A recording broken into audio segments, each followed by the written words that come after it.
அடுத்த ஆண்டு முதல் 16 வயதுக்குட்பட்டவர்கள் சமூக ஊடக கணக்குகளை தொடங்குவதற்கு தடை விதிக்க அரசாங்கம் இலக்கு வைத்துள்ளதாக தகவல் தொடர்பு அமைச்சர் டாக்டர் ஃபஹமி ஃபசில் தெரிவித்துள்ளார். பாலின வேட்டையாடிகள் உட்பட பல்வேறு வயது வரம்பிற்குரிய இணைய குற்றங்களிலிருந்து குழந்தைகளை பாதுகாக்கவே இந்த தடை விதிக்கப்படும் என்று அமைச்சரவை முடிவு செய்துள்ளதாக அவர் கூறினார். இந்த தடையை உறுதிப்படுத்த ஆஸ்திரேலியா போன்ற பிற நாடுகள் செயல்படுத்தும் பொது வயது வரம்பு அமலாக்க வழிமுறைகளை அரசாங்கம் ஆய்வு செய்து வருகிறது. மைகாட், கடப்பிதழ், மை டிஜிட்டல் ஐடி போன்ற அரசாங்கத்தால் அங்கீகரிக்கப்பட்ட ஆவணங்களைக் கொண்டு EKYC சரிபார்ப்பை கட்டாயமாக்குவது இந்த தளங்களுக்கான சாத்தியமான நடைமுறைகளில் ஒன்றாகும் என்றும் அமைச்சர் ஃபாமி நம்பிக்கை தெரிவித்தார். மேலும் செய்திகளை தெரிந்து கொள்ள கீழே இருக்கும் பெல் பட்டனை அழுத்துங்கள்.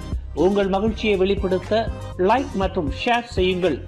தொடர்ந்து திசைகளோடு இணைந்திருக்க சப்ஸ்கிரைப் செய்யுங்கள்.